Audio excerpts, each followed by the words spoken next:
আল্লাহ পাক রব্বুল আলামিনের অসংখ্য অগণিত শুকর যে আল্লাহ পাক রব্বুল আলামিন আমাদেরকে পবিত্র মাহে রমজানের জুমার নামাজ আদায় করবার জন্য মসজিদে আসার তৌফিক দান করেছেন। এই জন্য আমরা অন্তরস্থল থেকে কালিমাতুশ শুকর পাঠ করি, বলি আলহামদুলিল্লাহ।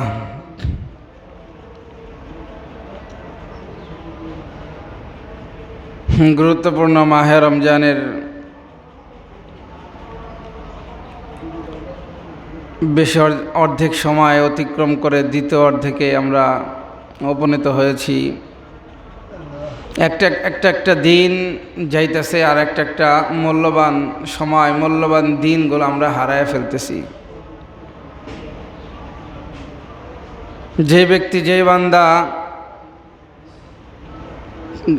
সময়ের দিনের গুরুত্ব দিতেছে, তার আমল ক্রমান্বয়ে বৃদ্ধি করতেছে, সে দামি হয়ে যাইতেছে। আর যে আমল করতেছে না, রোজা রাখতেছে না, নামাজ পড়তেছে না, ইবাদত করতেছে না, কোরআন তেলাওয়াত করতেছে না, সে মূল্যবান দিন পাওয়ার পরেও নিজেকে দামি বানাইতে পারতেছে না। অনেক দাম। এই জন্য 2 মাস আগ থেকে রাসূল এই রমজানের জন্য দোয়া করতেন, ওয়াবাল্লিগনা রমাদান। তো সেই সময়, সেই দামি সময়ের মধ্যে আমরা আছি। এই সময়ে যত বেশি ইবাদত করব আমাদের ততই লাভ, আমরা তত বেশি দামি হতে পারব। সিজনে, প্রত্যেকটা ব্যবসার সিজন, নির্বাচনের সিজন। তো নির্বাচনের সময় দেখা যায় যারা ধান্দায় থাকে, ফিকিরে থাকে, তো প্রতিদিন তারা অনেক টাকা উপার্জন করতে পারে। যে একটা মিছিলে গেলে 500, 1000, 5000, 10,000 অনেক টাকা পাওয়া যাবে। একটা মিছিলে যদি সে যেতে না পারে, তাহলে সে আফসোস করে, হায় ওই দিন অমুক মিছিলে যেতে পারলাম না, অমুক মিটিংয়ে যেতে পারলাম না, গেলে 5000, 10,000 পাইতাম। একটা আফসোস করে যে ক্ষতি হয়ে গেল। একটা দিন, রমজানের প্রত্যেকটা দিন আমার যদি একটু ইবাদত কম হয়, আমার যদি একটু কোরআন তেলাওয়াত কম হয়, আমার যে ক্ষতি হয়ে গেল, এই আফসোসটা অনেকের মধ্যে নাই। একটা দিন, 16টা দিন চলে গেল, কতটুকু উপার্জন করলাম আমি? 16 দিন চলে গেল। রমজানের মধ্যে এত দামি সময়, কয় পারা কোরআন তেলাওয়াত করলাম, কয় ওয়াক্ত নামাজ কাজা হয়ে গেল। এই যে একটা আফসোস, এই যে একটা দিলে ব্যথা।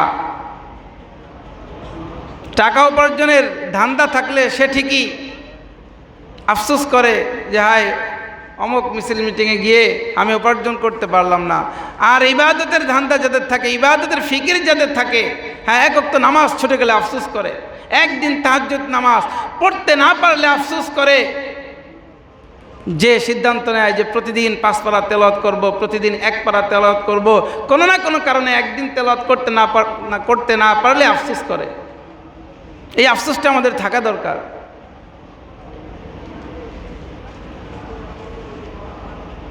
এই যে এত দামি মাস, কোরআনের কারণে এত দামি হয়েছে এই মাস, অথচ এই মাসকে দামি করা উদ্দেশ্য ছিল না। এই রাত সবে কদরকে দামি করা উদ্দেশ্য ছিল না। আল্লাহ তাআলার উদ্দেশ্য হলো মাটির মানুষ কিভাবে দামি হবে, মানুষকে দামি করা উদ্দেশ্য এটাই। এরপরেও কোরআন এই মাসে নাজিল হয়েছে, এই জন্য মাস দামি হয়েছে। কোরআন কদরের রাত নাজিল হয়েছে, এই জন্য কদরের রাত দামি হয়েছে, অথচ এটা উদ্দেশ্য না মাটির মানুষ কিভাবে দামি হয়।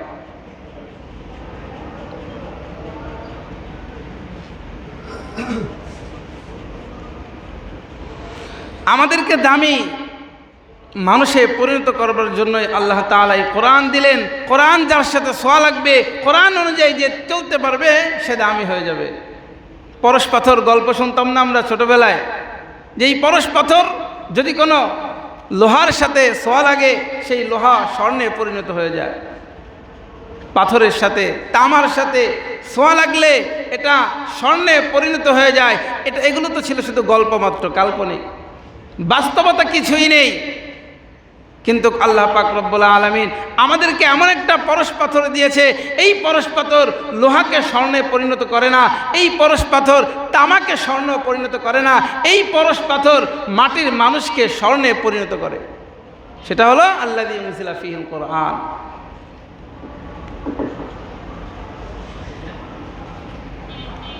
এই কোরআনের দ্বারা আমরা দামি মানুষে পরিণত হতে পারবো যদি কোরআন অনুযায়ী চলতে পারি। এই রমজান মাস অনেক মানুষ কোরআন তেলাওয়াত করতেছে আলহামদুলিল্লাহ, আবার বহু মানুষ করে না। রমজানে কেউ যদি কোরআন তেলাওয়াত করে দিনের বেলায়, হ্যাঁ সারাদিন রোজা রাখলো অনেক কষ্ট করে, হ্যাঁ তৃষ্ণা, এরপরও সে রোজা ভাঙ্গে না, অনেক পরিশ্রম করে রোজা ভাঙ্গে না, আর রাতে সে কোরআন তেলাওয়াত করতেছে। দিনের বেলায় সারাদিন পরিশ্রম করবার পরে রাতে তার একটু বিশ্রামের প্রয়োজন হয়, ওই সময়ে যদি সে বিশ্রাম না করে কোরআন তেলাওয়াত করতে থাকে তো আল্লাহর রাসূল বলতেছে ওই কোরআন তেলাওয়াত কিয়ামতের ময়দানে তার জন্য সুপারিশ করবে। কোরআন তেলাওয়াত এবং রোজা দুটাই কিয়ামতের ময়দানে আল্লাহর কাছে সুপারিশ করবে। রোজা বলবে আল্লাহ এই বান্দা আমার এই বন্ধু সে অনেক পরিশ্রম করবার পরেও, অনেক তৃষ্ণা থাকার পরেও, অনেক খাবার তার কাছে থাকার পরেও সে এই খাবারগুলো ধরে নাই, আমি তাকে বিরত রেখেছি, আল্লাহ আপনি তার মুক্তির ব্যবস্থা করে দেন। রাতের কোরআন তেলাওয়াত বলবে আল্লাহ এই বান্দা আমার এই বন্ধু সে সারাদিন রোজা রেখে অনেক ক্লান্ত ছিল, এত ক্লান্ত পরিশ্রান্ত হওয়ার পরেও সে রাতে বিশ্রাম না নিয়ে আমি কোরআনকে তেলাওয়াত করেছি, আল্লাহ আপনি তার মুক্তির তার নাজাতের ব্যবস্থা করে দেন। এভাবে এই কোরআন তেলাওয়াত এবং রোজা আমাদের জন্য সুপারিশ করবে যে আমি তাদেরকে হ্যাঁ বিশ্রাম থেকে বিরত রেখেছি, আমি রোজা বলবে আমি খাবার থেকে তাকে বিরত রেখেছি। তো এই রোজা এই তেলাওয়াত কাকে বলবে? আমি কি তার উপযুক্ত কিনা? আমি বিশ্রাম থেকে বিরত থেকে কোরআন তেলাওয়াত করলাম কিনা? আমার ব্যাপারে এই তেলাওয়াত সুপারিশ করবে কিনা? আমি কি তার উপযুক্ত কিনা? কতটুকু ফিকির করলাম?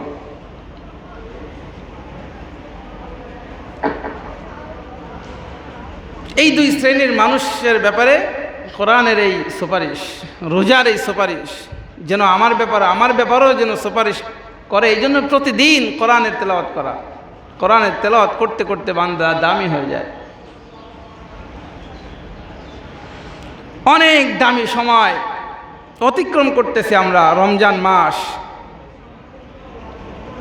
বহু মানুষ গুরুত্ব দিতেছে না, অবহেলা করতেছে। এই সময় আপনি সদকা করবেন, এই সদকার দামও অনেক বেশি। শুধু একটা দরদ, একটা ভালোবাসা, অসহায় দরিদ্র ব্যক্তির প্রতি শুধু একটা ভালোবাসা তৈরি হয়েছে, হ্যাঁ মায়া লাগছে, এই মায়ের কারণেও অনেক বেঈমানকে আল্লাহ তাআলা হিদায়াত দিয়ে দিছে।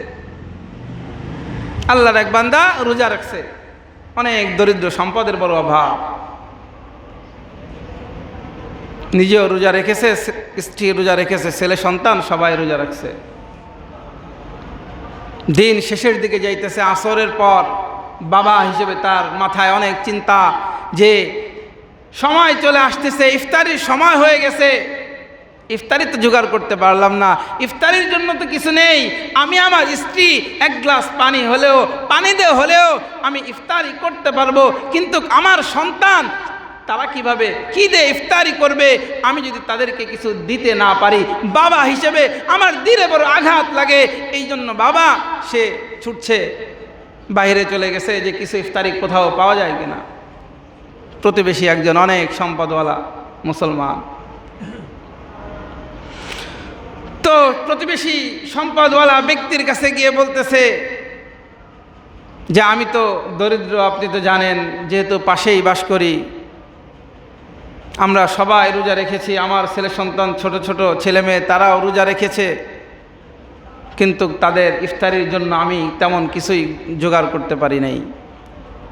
আমি আমার স্ত্রী এক গ্লাস পানি হলেও পানি দিয়ে ইফতারি করতে পারবো, মেনে নিতে পারি, কিন্তু আমার সন্তানদেরকে যদি কিছুই দিতে না পারি, আমার তো বাবা হিসেবে দিলে আঘাত লাগে। আপনি কিছু অর্থ, কিছু টাকা আমাকে দেন, আমি পরে পরিশোধ করে দিব। তো প্রতিবেশী সম্পদওয়ালা ব্যক্তি সে তো জানে এ তো তেমন কিছু উপার্জন করতে পারে না, এর টাকা দিলে, এর ঋণ দিলে, এর ধার দিলে এটা পরিশোধ করতে পারবে না, এই জন্য দেয় নাই। সে কষ্ট নিয়ে, বুকে বড় ব্যথা নিয়ে বাড়ির দিকে ফিরতেছে। তো ওই সময় রোজা রাখলে এমনিতেই চেহারাটা অনেক মলিন হয়ে যায়, হ্যাঁ ঠোঁটগুলো শুকিয়ে আসে। তো তার এই মলিন চেহারা দেখে রাস্তায় দিয়ে যেহেতু যাইতেছে একজন বিধর্মী, সে তার চেহারার দিকে তাকায়া তার এই মলিন দৃশ্য দেখে বলতেছে, কি ব্যাপার, এত চিন্তিত কেন, কি হয়েছে? তো সে বলল যে আমার পরিবারের এই অবস্থা, আমার ছেলেমেয়ের জন্য আমি ইফতারির তেমন কিছুই জোগাড় করতে পারি নাই, আমি ইফতারির জন্য কিছুই সংগ্রহ করতে পারি নাই, এক জায়গায় গিয়েছিলাম সেখানেও কোনো অর্থ পাই নাই, তাই বুকে বড় ব্যথা নিয়ে আমি বাড়ির দিকে ফিরতেছি। সেই বিধর্মী বলল, নাও, আমি তোমাকে তার এই মলিন চেহারা দেখে তার প্রতি মায়া লাগছে, এই মায়াটাই তার হিদায়তের কারণ হয়ে গেছে। কিছু টাকা দিল, অর্থ দিল, বলল এই টাকাটা তোমাকে আমি সদকা করে দিলাম, দান করে দিলাম, আর আমাকে দিতে হবে না। সেবার টাকাগুলো পেয়ে ইফতারি কেনাকাটে স্ত্রী ছেলে মেয়েদেরকে নিয়ে একসাথে ইফতারির জন্য বসছে। তো বান্দা যখন ইফতারির জন্য বসে ওই সময় তো দোয়া কবুল হয়। তো আল্লাহর বান্দা রোজাদার আল্লাহ তাআলার কাছে দোয়া করতেছে আর বলতেছে, আল্লাহ ওই বেঈমানের জন্য আমি কি দোয়া করব? সে তো বিধর্মী, অন্য ধর্মের মানুষ, আমি তার জন্য কি দোয়া করব? আজকে আমার ছেলেমেয়ের মুখে হাসি, আজকে আমার হৃদয়টা তৃপ্ত, আমি তার জন্য কি দোয়াই করতে পারি? বলতেছে, আল্লাহ আপনি তার দিলের মধ্যে ঈমানের নূর আপনি জ্বালায়া দেন। ওই বান্দার জন্য দোয়া করলো, সে তো বিধর্মী। এরপরে ইফতারি করবার পর রাত্রের বেলায় ওই মুসলমান প্রতিবেশী যে যাকে টাকা দেয় নাই, সে স্বপ্ন দেখতেছে যে কিয়ামতের ময়দানে সব মানুষ ছোটাছুটি করতেছে আগুন থেকে বাঁচার জন্য, এক একজন এক এক দিকে যাইতেছে। তো এই প্রতিবেশী সেও বাঁচার জন্য একটা বালাখানার দিকে গেল, দেখা গেল সেখানে তালাবদ্ধ, তালা মারা ফেরেশতা সেখানে দাঁড়ানো। জিজ্ঞাসা করা হলো এই তালার চাবি কার কাছে? তো বলতেছে এই তালার চাবি তো তার কাছে যে পৃথিবীতে যারা অসহায় দরিদ্র ব্যক্তিদেরকে, হ্যাঁ রোজাদারদেরকে যারা ইফতারি করায়, তো এই তালার চাবি তার কাছে। এইটা কথাটা শুনে হঠাৎ তার ঘুম ভেঙে গেছে। এরপরে দৌড়ে সেই দরিদ্র রোজাদার ব্যক্তির কাছে গেল যে তোমার কি কি লাগবে আমাকে বলো। বলতেছে আমার এখন আর কোনো কিছুর প্রয়োজন নাই। বলতেছে তাহলে তুমি তো গতকাল আসরের পরে তো আমার কাছে চেয়েছিলে। বলতেছে আমাকে অমক ব্যক্তি দিয়েছে, প্রয়োজন হলে তাকে দাও। এবার সেই বিধর্মীর কাছে গেল যে তুমি তো গতকাল আমাকে মুসলমানকে এত কিছু টাকা দিয়েছিলে, সেই টাকাগুলো আমি তোমাকে দিয়ে পরিশোধ করে দিই। বলতেছে না আমার কোনো প্রয়োজন নাই এই টাকার। বলতেছে কি জন্য? ওই বিধর্মী বলতেছে যে আমি আজকে রাতে স্বপ্ন দেখেছি যে আল্লাহর রাসূল আমার হাত ধরে জান্নাতের একটা বালাখানা দেখায়, বলতেছে এটা আল্লাহ তোমার জন্য প্রস্তুত করে রেখেছে। শুধুমাত্র অসহায় দরিদ্র রোজাদার ব্যক্তিকে তার মায়া লাগছিল, এই জন্য ভালোবেসে কিছু সদকা করছিল, এটার জন্যই তার হিদায়াতের দরজা খুলে গেছে। এই জন্য আল্লাহ রাসূল সাহাবা ইকরামদেরকে দোয়া শেখাইতেছেন, আল্লাহুম্মা ইন্নী আসআলুকা ফিআলাল খায়রাত ওয়া তারকাল মুনকারাত ওয়া হুব্বাল মাসাকিন। আল্লাহ আপনি আমাকে সাহায্য করেন, ইন্নী আউযু বিক আল্লাহুম্মা আইন্নী আলা যিকরিকা ওয়া শুকরিকা ওয়া হুসনি ইবাদাতিক। ইন্নী আসআলুকা ফিআলাল খায়রাত, আল্লাহ আমি আপনার কাছে চাই আমি যেন ভালো কাজ করতে পারি, অতারকাল মুনকারাত এবং খারাপ কাজ যেন আমি ছাড়তে পারি, ওয়াহাব্বাল মাসাকিন আর যেন দরিদ্র অসহায়দেরকে যেন ভালোবাসতে পারি। রাসূল সাহাবা ইকরামদেরকে দোয়া শিখাইতেছেন, কারণ এই ভালোবাসার দ্বারা মানুষ অনেক বিপদ থেকে বেঁচে যায়। এই যে দরিদ্রদেরকে ভালোবাসা, মানুষদেরকে দেওয়া, হ্যাঁ সদকা করা, এটার দ্বারা অনেক বেনামাজি সে নামাজি হয়ে যায়। দরিদ্রদেরকে ভালোবাসলে আল্লাহও তাকে ভালোবাসে, আর আল্লাহ যাকে ভালোবাসে সে কি আর বেনামাজি থাকে? সে কি আর গুনাহগার থাকে? আল্লাহর ভালোবাসার কুদরতে আকর্ষণ তাকে বেনামাজির পথ থেকে বাঁচায়, গুনাহের পথ থেকে বাঁচায়।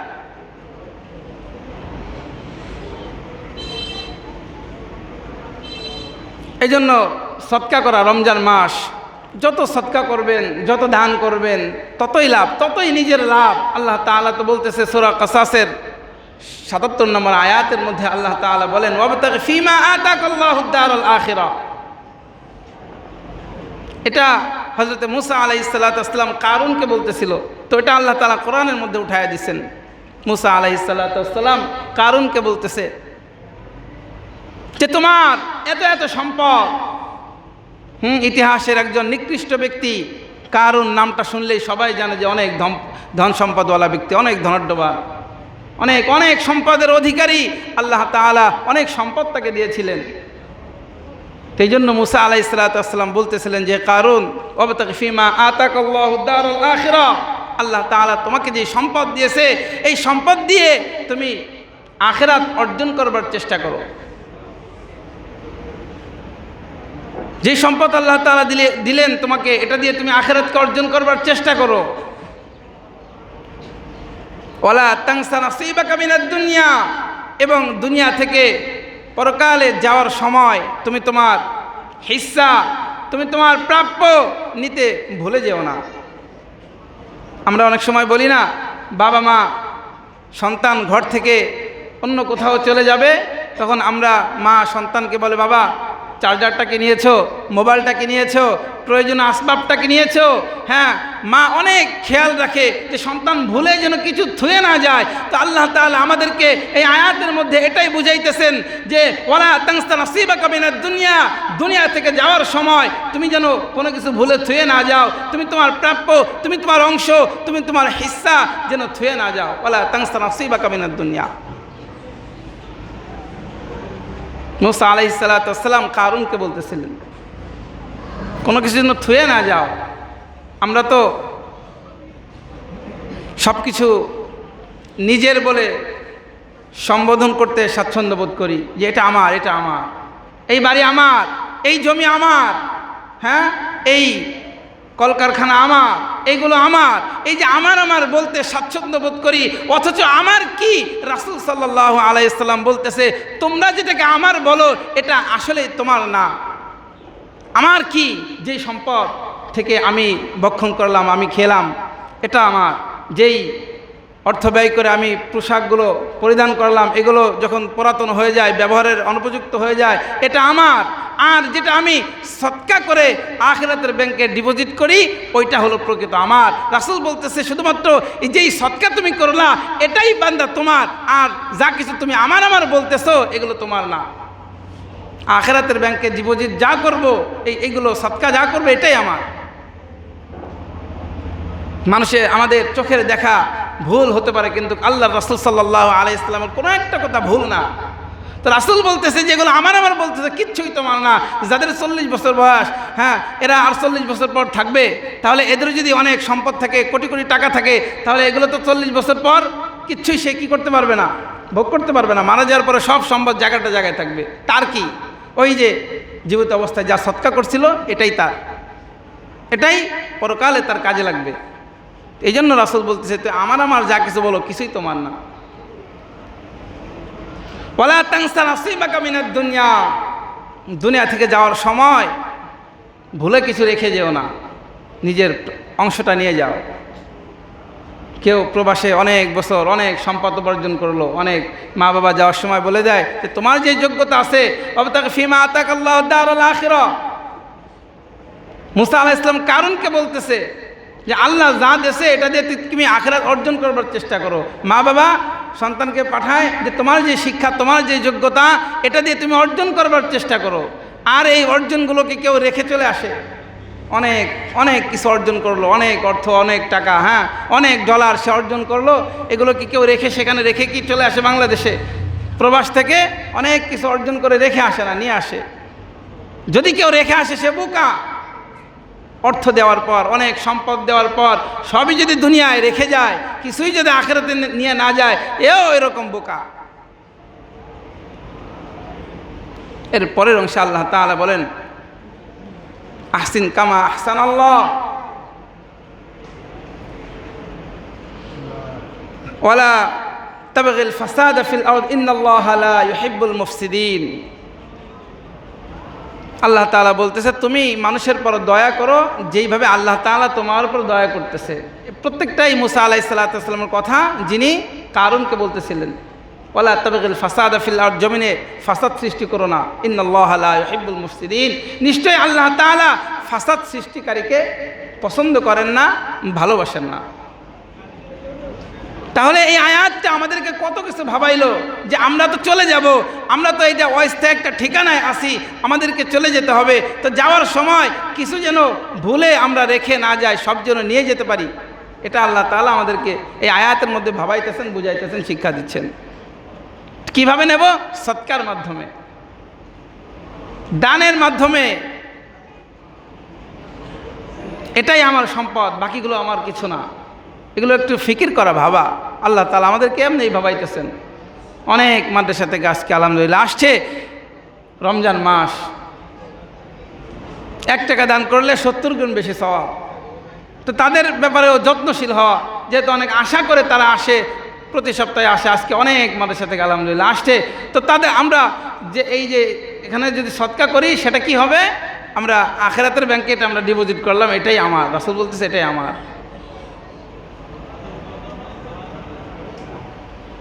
সেখানে ভালো থাকার জন্য, জাহান্নামের আগুন থেকে বাঁচার জন্য এগুলো আমাদের কাজে লাগবে। একজন বড় আলেম, সে অনেক মানুষের সাথে মুসাফা করতেছে আর মুচকি মুচকি হাসতেছে অনেক, সুন্দরভাবে সবার সাথে। এখানে যদি অনেক বড় বড় আলেম আকরাম আসে, আমাদের হাটাজারি হজরত আসে, আল্লামা মাহমুদুল হক সাহেব যদি আসে, ওই হারুন নিজার সাহেব যদি আসে, বড় বড় আলেমরা আসলে আমরা কি করবো? দৌড়ে যাবো তার সাথে মুসাফা করতে। তো একজন এরকম বড় আলেম, সে আসছে কোনো এক গ্রামে, আর মানুষ তার সঙ্গে মুসাফা করতেছে আর সে হাসতেছে।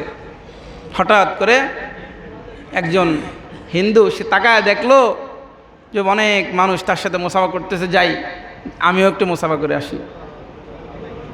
ওই হিন্দু যুবক সে আসছে মুসাফা করতে। মুসাফা করতে আসলে সেই বুজুর্গ আলেম তার হাতটা ধরছে, দুজনের হাত একসঙ্গে মুসাফা করতেছে। এই সময় ওই যুবক বলতেছে, হুজুর এত সময় তো আপনি সব মুসলমানদের সঙ্গে মুসাফা করছেন, আমি কিন্তু মুসলমান না, আমি হিন্দু। কথা বলতে দেরি ওই বুজুর্গর চোখে পানি চলে আসছে। আর হিন্দু যুবক জিজ্ঞেস করতেছে, হুজুর এতক্ষণ তো আপনি হাসতেছিলেন, আর এখন আপনার চোখে পানি কেন? আমি আপনার সঙ্গে মুসাফা করলাম, আপনি কাঁদেন কেন? তো এই বুজুর্গ বলতেছে, এই যে তোমার কত সুন্দর চেহারা, কত সুন্দর গঠন, কত সুন্দর আকৃতি, এই চেহারাটা সুন্দর রাখবার জন্য কত অর্থই না মানুষ খরচ করে, তেল, সাবান, ক্রিম, কত কিছুই না করে। অথচ তোমার এই শরীরটা কিয়ামতের ময়দানে তোমার ঈমান না আনার কারণে আল্লাহ তাআলা জাহান্নামের আগুনে জ্বালায়া এই সুন্দর চেহারাকে একদম কুষ্টি করে ফেলবেন। তোমার এত সুন্দর চেহারা কিয়ামতের ময়দানে কালো কুষ্টি হয়ে যাবে। আমি এই জন্য এই ব্যথায় কাঁদতেছি। এই যে হুজুর যে বলল, তার দিলে একটা প্রভাব পড়ছে, এই প্রভাবে সে অনেক দিন ফিকির করতেছে। আর হুজুর কি বলল, আমার এত সুন্দর চেহারা, এটা যদি জাহান্নামের আগুনে জ্বলে পড়ে শেষ হয়ে যায়, তাহলে আমার লাভটা কি? এই জন্য এটা ফিকির করতে করতে করতে করতে করতে এক সময় কিছুদিন পরে সে ঈমান আনছে, ইসলাম গ্রহণ করছে। তো হিন্দু যদি ফিকির করতে পারে যে আমার চেহারাটা যদি জাহান্নামের আগুনে জ্বলে আমার কি অবস্থা হবে, তা আমরা ফিকির করব না কেন? আমরা যদি নামাজ না পড়ি, আমার চেহারা কিয়ামতের ময়দান আল্লাহ তাআলা জাহান্নামের আগুনে জ্বালাবেন, রোজা না রাখলে জ্বালাবেন। তো আমাদের ফিকিরগুলো গেল কোথায়? অনেক মানুষ নামাজ পড়তে চায় না। যদি জিজ্ঞেস করি, ভাই আপনি নামাজ পড়েন না কেন? বলে অসুস্থ। আরে অসুস্থ থাকলে নামাজ পড়া যায় না, এটা ইসলামের কোথায় আছে? অসুস্থ থাকলে, জ্বর আসলে, মাথা ব্যথা করলে নামাজ পড়া যায় না, এটা শরীয়তের কোন জায়গায় আছে? মানুষ যখন মৃত্যুবরণ করে অথবা সে বেহুশ থাকে, জ্ঞান হারা থাকে, এই দুই অবস্থায় ছাড়া সব অবস্থায় তার জন্য নামাজ পড়তে হবে। শরীরে শক্তি আছে, দাঁড়ায় নামাজ পড়বে, দাঁড়ানোর সক্ষমতা নাই, বসে নামাজ পড়বে, বসে নামাজ পড়ার সক্ষমতা নাই, শুয়ে শুয়ে নামাজ পড়বে, শুয়ে শুয়ে ইশারার দ্বারা হলেও নামাজ পড়তে হবে। অর্থাৎ যেই অবস্থায় থাকুক না কেন, যত অসুস্থ হোক না কেন, নামাজ তাকে পড়তে হবে। অজু করার পানি নাই, আশেপাশে পানি খুঁজে পায় না, তখনও তায়াম্মুম করে তাকে নামাজ পড়তে হবে। নামাজ না পড়ার সুযোগ তো ইসলামে রাখে নাই। তাহলে আমি তো এই কয়েকদিন অনেকে জিজ্ঞেস করছি, ভাই নামাজ পড়েন না কেন? কয় অসুস্থ। সে পানির নিচে যদিও থাকে, সাবমেরিনের মধ্যে, যে পশ্চিম কোন দিকে, কিবলা কোন দিকে জানা নাই, ওই সময়ও তাকে অনুমান করে হলেও নামাজ পড়তে হবে। প্লেনে থাকে, তখনও তাকে অনুমান করে নামাজ পড়তে হবে। নামাজ না পড়ার সুযোগ ইসলামে রাখে নাই। অথচ আমাদের সমাজে যাকে জিজ্ঞেস করবেন, অসুস্থ একটু হলেই বাস, হুজুর আমি অসুস্থ। অসুস্থ হলে আর নামাজের প্রয়োজন মনে করে না। ইসলাম মনে হয় বলে দিচ্ছে, অসুস্থ হলে তোমার নামাজ বাদ।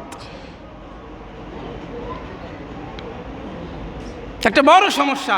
আর একটা বড় সমস্যা হলো সেহরি। রমজান মাসে মা বোনরা দেখবেন 3টের সময়, 3:30 সময় সেহরি করে। সেহরি করে এটারা তখন একটু বিশ্রাম যে নেয়, আর আজানের সময় উঠতে মনে চায় না। 90% মা বোনরা এরা এই কাজটা করে। ইফতারি সেহরি করার পরে ঘুমায় যায়, নামাজ পড়ে না।